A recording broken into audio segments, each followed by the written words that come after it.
YouTube, welcome back to another video. So, long story short, I have a cracked rib right up here, one of the top ones, kind of like right under the collarbone. And it hurts a lot. It's been cracked for like a week, and I can still play, but I can't do like really strenuous stuff.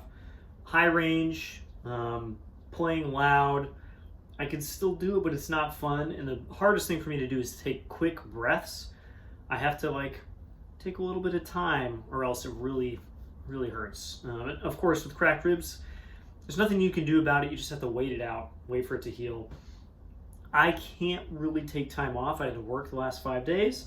So this video is not entirely about me, but I am taking it much easier than I would if I didn't have this injury. So what are some things that I could do if I can't practice? Maybe you're sick. Maybe you got some kind of like lung infection and you really just literally cannot play. There's a lot of things that could take you out. The body is fragile and we need a lot of it to be working in order to play. Maybe you're injured like I am right now. I just taught middle school where one of the kids like broke something in his hand and he can't play. I mean, you got to have both hands in order to play. Or maybe you just need to be quiet and you can't make a bunch of noise. You live in an apartment complex and it's midnight, you can't make any noise. What are some things you can do? So I got a list, not in any particular order. I'm going to do some of these today. Number one, again, no particular order, listening. It's really good. I'm a culprit of this. I don't listen to music that often. And so using time like this where I need to kind of not put my face on the instrument, I can listen to some music. And again, this doesn't have to be music you're working on. It doesn't even have to be the instrument you play. It could be anything. Just get those musical ideas, get those notes, the cool things in your ears, no matter what it is. It is good to study the stuff that you're trying to practice, maybe working on an audition. I actually am right now, so I will do some of that. But yeah, listen to some music. And related, do some score study. If it is music that you're interested in or that you're working on for maybe an audition, sit down and listen to the music, but have your part handy, or even better, have a full score. If you're working on an excerpt from a big piece, if you have the full score and you can listen to the whole thing, it'll tell you so much more about the excerpt that you're playing than just looking at your part, or maybe even just an excerpt from the part and just being like, well, I guess I kind of know how this goes. If you know how it fits into the puzzle, you're going to play it so much better. I just went through this yesterday working on a Scheherazade excerpt that I know, but listening to the part is like, oh yeah, okay, this is how it fits in, this is how the time feels, this is how the style should be. It's a really good way to practice without playing. You can do some valve or slide practice if you're not injured and you can still hold up an instrument. Work on some stuff that's technically difficult without playing. This is a lot better with just valves, I think. You can do it with this slide as well, where you're like, you know what, this thing really hangs me up. Maybe it's playing E major scale with valves. Just do it with your fingers a gajillion times. Do it slowly so you know you're doing it right.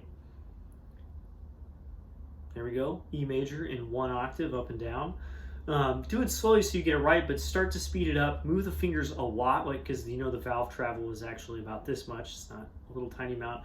But just doing this will make you better at things. I pretty much learned my chromatic scale in high school by doing it in class, away from the instrument. And then I would go to the instrument and be like, wow, I'm way better at this than I was before I just started moving my fingers all the time. I just practice chromatic scale all the time. This is actually a good way to improve even with nothing in your hand at all. It's better to have the valve so you actually get the strength and all that kind of stuff. And you can use the slide as well, but just know that the intonation is not going to carry over the same way as if you're playing, because you can't hear if you're in tune. The valves, they're just valves. It's fine. You can do articulation practice. I'm actually working on the same Scheherazade excerpt, and some of it has this really fast triple toning stuff with the one tied note that takes out one of the triplets, and so I have to use just what feels like a very uncomfortable multiple time to get through it. And I could just hammer away at the instrument and play it a million times and slowly get better. But I can also do that away from the instrument and not use my chops. And it could be really simple. It could just be single tonguing.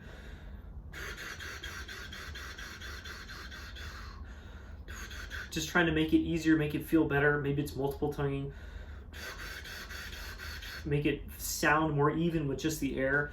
It doesn't even have to use air or singing. You don't have to make any noise. You can just literally move your tongue if you want. This is something good to do if you're just like walking down the street and you're just walking, you're going. You can just double tongue all you want. People will look at you like you're crazy, but they can't double tongue as well as you can. So again, you don't have to play to work on that stuff. Eventually you do have to plug the articulation into the instrument to make sure it's matching the horn. But to get the basics of what it should feel like and how the air should flow past that is a lot easier without the instrument.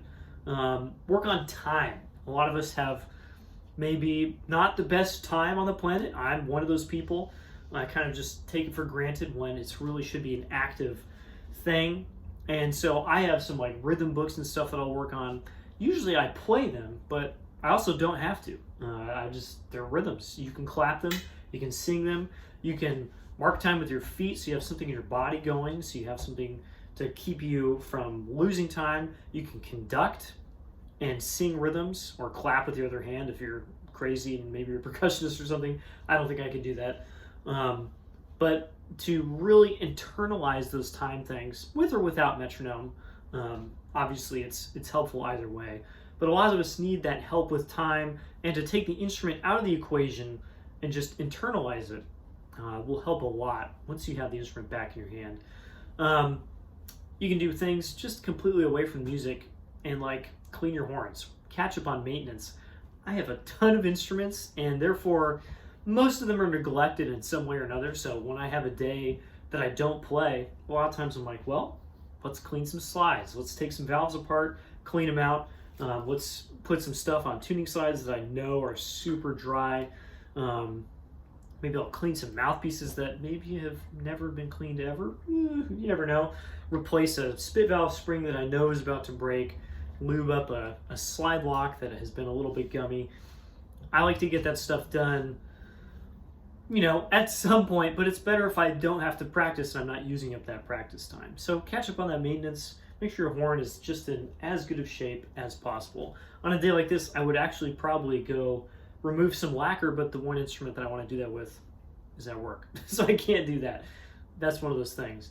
Another thing that seems boring, but is extremely helpful and is easier to do when you can't practice, is to organize your practice. I'm so bad at this. I love to just pick the horn up, I warm up, and then I just kind of play. I do stuff, I get things done, but I'm not very organized about it. And so with an upcoming audition I have in a couple months, I'm trying to be more thoughtful about it. I'm trying to attack certain excerpts that need work, certain fundamental skills that need work, and I'm putting all of it in my calendar. So when a free day comes up that usually would just be a day of practice, I don't know what I would play, I have it in my calendar that I am working on multiple tonguing, working on high range, and I'm working on some other thing. And that's going to be what I do that day. I'm working on this excerpt, I'm working on that excerpt, I'm going to listen to this. It's really good to organize this practice. Again, it doesn't have to be for an audition, it could be for anything. At times in the past when I had nothing coming up specific, I would literally use a random number generator to figure out which double I was going to play. I assigned a number to everything, and I would just boop, and I'd be like, oh, guess I'm playing euphonium that day, or contra, or whatever it happens to be. And that kept me from maybe kind of playing the easy things or neglecting an instrument for too long or whatever. It really kept me honest. So keeping that organized is a really useful skill, and it's, again, easier for me if I'm not just able to just play as much as I want. And then lastly, and again, this is not an exhaustive list, there's lots of things you can do, just chill out. On a lot of these days off, I'll leave the horn in its case, and I'll just play video games, work out, just do stuff, watch a movie. It doesn't have to be playing at all. It's okay to take days off, and if it's a forced day off, oh well, take it. sometimes you don't get those when you want. I sadly cannot take the whole day off. I do need to do some stuff, but I'm going to play a lot less than I usually would because of the injury, and some of this stuff that I just talked about is going to come in really handy today and in the next few days. Hopefully heals soon. Anyway, that's all I got for today. Bye-bye.